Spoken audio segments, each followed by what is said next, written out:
baasanii durnoo acuucanii biyyaa nu baasanii maaloo yaa saba koo adaama haa dhaqnu goota wareegame achitti yaadannu goota wareegame achitti yaadannu.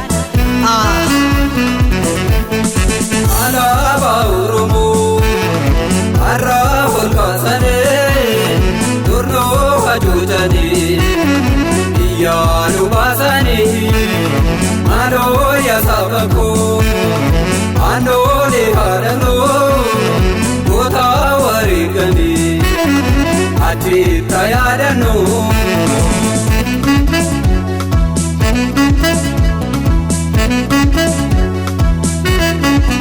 Alaabaan Oromoo mallattoo eenyummaa kansi wareegame lubbuu meeqatamaa lubbuun gootawwanii kanaati waajjirtee lafee gootawwanii kan itti naafattee bara dheeraadhaa fi awwaalamtee turtee qabsoo addaa waadaa kunoo ifa baate.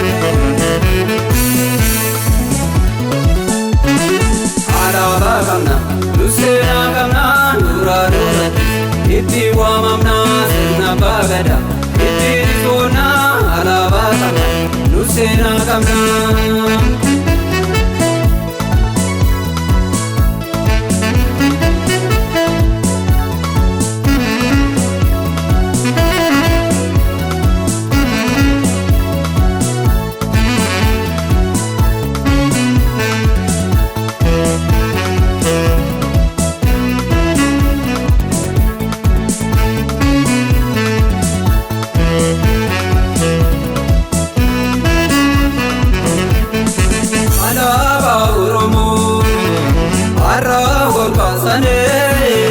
Durnoo acuucanii biyyaa nu baasanii maaloo yaa saba koo jalaan koo haadhanoo goota wareegame achitti yaadannu.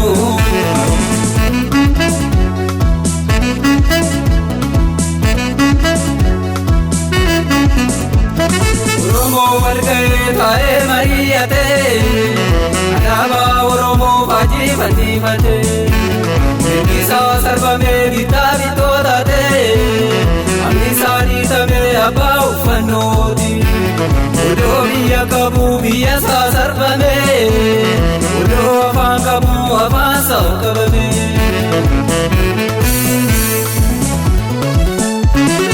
Alaabaa qabna Lusena kamna nuradora itti waamamna sirna bagada itti risboona alaabaa qabna Lusena kamna.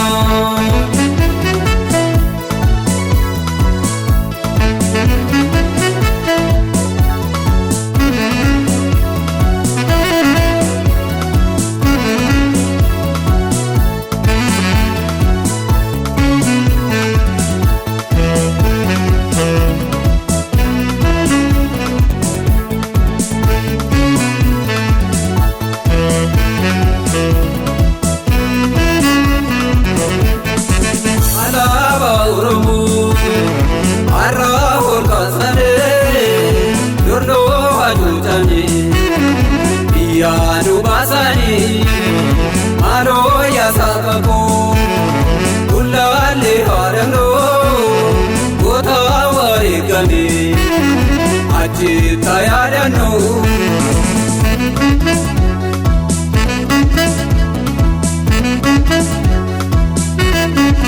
Andolee jalankoo goota wareegame adda sarratti mirgisaa sarbame manni fi ergisaa kan irraa jirame seenaan kee dhokatee yoomirraa uffatame alaabaan kee kunoo har'a ifa baate awwaalamtee namne kunoo ifa baate. Alaabaa qabna Lusena qabna nuradora itti waamamna sirna bagada itti risboona alaabaa qabna Lusena qabna.